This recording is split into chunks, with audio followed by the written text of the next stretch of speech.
नमस्कार मंडळी. अवधूत चिंतन श्री गुरुदेव दत्त श्री स्वामी समर्थ महाराज की जय. यंदा 14 जानेवारीला बुधवारी ही मकर संक्रांत आलेली आहे. हा खूप दिवसानंतर असा योगायोग आलेला आहे किंवा दुहेरी योग आलेला आहे असं आपण म्हटलं तरी चालेल. कारण या दिवशी मकर संक्रांत आणि एकादशी ही एकत्रच आलेली आहे आणि हा जो योग आलेला आहे तो अतिशय शुभ असा मानला जातो. आता मकर संक्रांत आणि एकादशी ही एकत्र आहे म्हणून यावर्षी आपण ही साजरी करणार आहोत. बघा 14 जानेवारी 2026 रोजी दुपारी ठीक 3:06 सूर्य हा मकर राशीत प्रवेश करणार आहे. बघा आपण संक्रांतीचा जो पुण्यकाळ आहे तो 14 जानेवारीच्या दिवशी दुपारी 3:06 पासून ते सूर्यास्तापर्यंत असणार आहे. म्हणजेच 6:20 हा पुण्यकाळ असणार आहे. बघा आता तर यावर्षी मकर संक्रांत आणि एकादशी ही एकाच दिवशी असल्यामुळे आता काय करायचं आहे आणि काय करायचं नाही, किंवा मकर संक्रांत आणि एकादशी एकत्र आल्यास काय करावे, काय करू नये, आणि तसेच एकादशी आणि उपवास एकत्र आल्यास काय करायचं, काय खायचं नाही, पूजा कशी करायची आणि दान कशाचं करायचं, उपवास करायचा की ज्यांना उपवास आहे त्यांनी काय खायचं आणि ज्यांना उपवास नाही त्यांनी काय खायचं, या सर्व प्रकारची उत्तरे आपण या प्रश्नांची उत्तरे याच्या व्हिडिओच्या माध्यमातून जाणून घेणार आहोत. तर बघा संक्रांत म्हणजे काय, तर संक्रांत म्हणजे सूर्य जो असतो तो धनु राशीतून मकर राशीमध्ये प्रवेश करतो, तो दिवस म्हणजे मकर संक्रांत असतो. बघा त्या दिवशी दान, सूर्यपूजा, जप तप यासाठी अत्यंत शुभ असा दिवस मानला जातो. आता एकादशी म्हणजे काय, तर एकादशी म्हणजे भगवान विष्णू आणि विठ्ठल यांना अत्यंत प्रिय असलेली तिथी. तर या दिवशी उपवास, नामस्मरण, हरिपाठ, अभंग या गोष्टींना खूप असं महत्त्व असतं. हे केल्यामुळे आपल्याला मोठं पुण्य प्राप्त होतं. या दिवशी श्रीहरी विष्णूंची पूजा आणि स्तोत्र जर आपण वाचलं, पठण केलं तर त्याचं पुण्यसुद्धा आपल्याला मिळत असतं. सकाळी लवकर उठून आंघोळ करायचं, या दिवशी विष्णू सहस्त्रनामाचं पाठ करायचं. तसेच केल्यामुळं काय होतं तर आपल्या घरातील नकारात्मक ऊर्जा नाहीशी होते. जर तुम्ही हरिपाठ वाचला तरीही चालतं. तुमच्याजवळ जर कुठे विठ्ठल रुक्मिणीचं मंदिर असेल तर तुम्ही जाऊ शकता. जाऊन तेथे विष्णूचं मंदिर असेल तर तेथे सुद्धा जाऊन तुम्ही तिळगुळाचा नैवेद्य अर्पण करू शकता. तिळगुळाचे लाडू असतील, तिळगुळाच्या वड्या असतील ते सुद्धा तुम्ही देवाला नैवेद्य हे दाखवू शकतात. आता विठ्ठल हे भगवान श्री हरी विष्णूंचंच रूप आहे, त्यामुळे संक्रांतीच्या दिवशी हा नैवेद्य दाखवल्याने आपल्या जीवनात गोडवा येतो आणि आपल्यातील जी काही कटुता असते ते आपल्यातली निघून जात असते. आता संक्रांत आणि एकादशी एकाच दिवशी आल्यामुळे त्याचे नियम काय आहेत, तर जेव्हा दोन महान तिथी एकत्र येतात तेव्हा शास्त्रानुसार एकादशीला प्राधान्य दिलं जातं आणि मुख्य म्हणजे उपवास हा एकादशीचाच असावा आणि तो एकादशीचाच करावा. संक्रांतीचे दान व पुण्यकर्म एकादशीच्या नियमात आपल्याला बसवायचे आहेत. आता हा उपवास कसा करायचा आहे, तर तुम्ही निर्जळ उपवास करू शकत असाल तर करा. जर तुम्हाला शक्य होत असेल, जर तुमची मेडिकल कंडिशन तशी नसेल तर तुम्ही निर्जली उपवास करू नका. पण तुमची मेडिकल कंडिशन जर चांगली असेल तर तुम्ही निर्जली उपवास करू शकता. बघा पण शक्य होत नसेल तर तुम्ही फलाहार घेऊन सुद्धा, म्हणजे जे उपवास करतात त्यांच्यासाठी सांगत आहेत, त्यांनी फलाहार घेऊन सुद्धा केलं तरीही चालतं. बघा तांदूळ, गहू, ज्वारी, बाजरी टाळावीत. साबुदाणा, फळे, ताक हे मात्र घेतलं तरीही चालतं. आणि दिवसभर आपल्याला रामकृष्ण हरी याचं नामस्मरण करायचं आहे किंवा पांडुरंगाचा जप करायचा आहे, विठ्ठलाचा जप करायचा आणि हरिपाठ सुद्धा म्हणायचा आहे.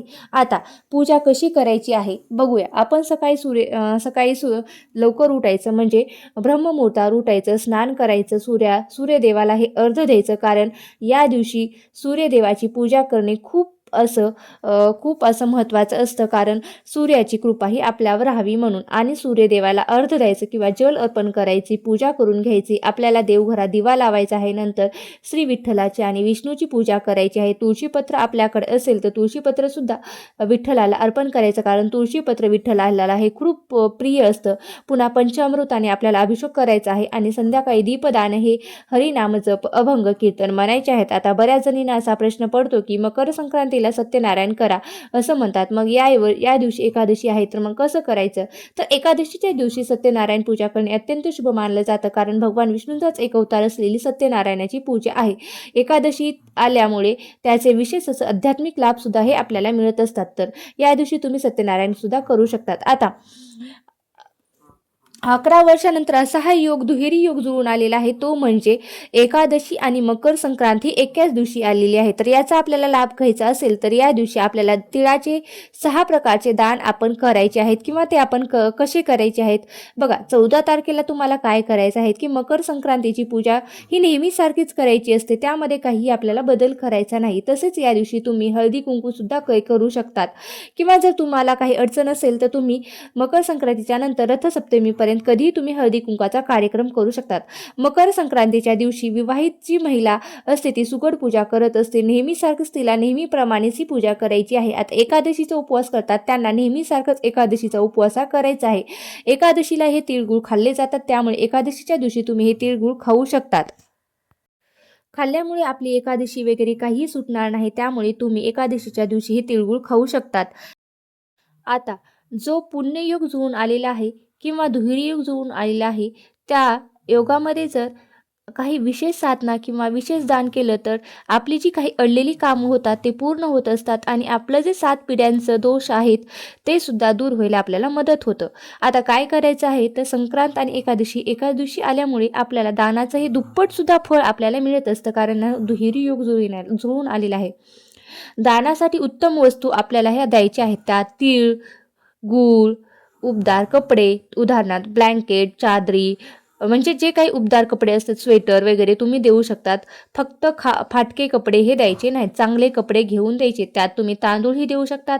अन्नदानामध्ये तुम्ही तांदूळ, गहू, बाजरी, ज्वारी वगैरे जे काही असेल ते तुम्ही करू शकतात. तसेच गोदान सुद्धा करायचं आहे. दान करताना आपल्या मनात एकच चांगली भावना ठेवायची आहे, देवा माझ्या घरात सुख, समृद्धी, आरोग्य नांदू दे, आणि तुझी माया अशीच आमच्यावर कायमस्वरूपी राहू दे. बघा, सगळ्यात महत्त्वाची गोष्ट म्हणजे या दिवशी केलेला उपवास 1000 एकादशी केल्याचं पुण्य हे आपल्याला मिळून देत असतो. म्हणजेच मकर संक्रांतीच्या दिवशी जर एकादशी आली आणि तो जर आपण उपवास केला तर आपल्याला 1000 एकादशी केल्याचं पुण्य सुद्धा मिळत असतं. मग या दिवशी काय करू नये तर मांसाहार करू नये, तसेच मद्यपान करू नये, भांडण करू नये, नकारात्मक गोष्टी बोलू नये किंवा खोटं बोलू नये, दुसऱ्यांची निंदा करू नये, इतरांची निंदा करू नये. या गोष्टी आपल्याला टाळायच्या आहेत. आणि काय करायचं आहे तर विठ्ठलाचं नामस्मरण करायचं आहे. जीवनातील अडथळे दूर व्हावे म्हणून विठ्ठलाला प्रार्थना करायची आहे. तसेच या दिवशी आपल्याला तुळशीची पाने सुद्धा तोडायची नाहीत. तसेच या दिवशी आपण भात देखील खाऊ नयेत. हे तर सर्वांना माहीतच आहे, पण तरी पण मी तुम्हाला सांगत आहे. तसेच तुळशीचे पानं सुद्धा हे आपल्याला या दिवशी तोडायचे नाहीत. जर तुम्हाला तुळशीचे पानं अर्पण करायची असतील तर तुम्ही ते आदल्या दिवशीच तोडून ठेवू शकतात, कारण एकादशीच्या दिवशी तुळशीचे पानं तोडायची नसतात. यावर्षी म्हणजे 2026 मध्ये संक्रांत आणि एकादशी ही एकत्र आलेला फार दुर्मिळ योगायोग आहे. असा हा दिवस आपल्याला अजिबात वाया घालवायचा नाही. त्यासाठी आपल्याला नामस्मरण, उपवास, दान हे एकदम भक्तीने आपल्याला करायचं आहे, आणि आपलं जीवन हे पवित्र करून घ्यायचं आहे. आता ज्यांना उपवास करणं अजिबात शक्य होत नाही, तर त्यांनी जमत नसेल किंवा त्यांची मेडिकल कंडिशन तशी नसेल तर त्यांनी संक्रांतीच्या दिवशी जेवलं तरी काही फरक पडत नाही. आता सगळ्यांनाच उपवास करणं हे शक्य होत नाही, तर मग संक्रांतीच्या दिवशी कोणते पदार्थ आपण खाऊ शकतो ते आपण बघूया. आता कोणते पदार्थ शुभ मानले जातात, कारण पदार्थामागे सुद्धा धार्मिक आणि सांस्कृतिक तेवढंच ही कारण आहे. बघा, संक्रांत म्हणजे नुसता सण नाही, तर ऋतुबदलाचा, दानधर्माचा आणि गोडवा वाढवणारा हा दिवस आहे.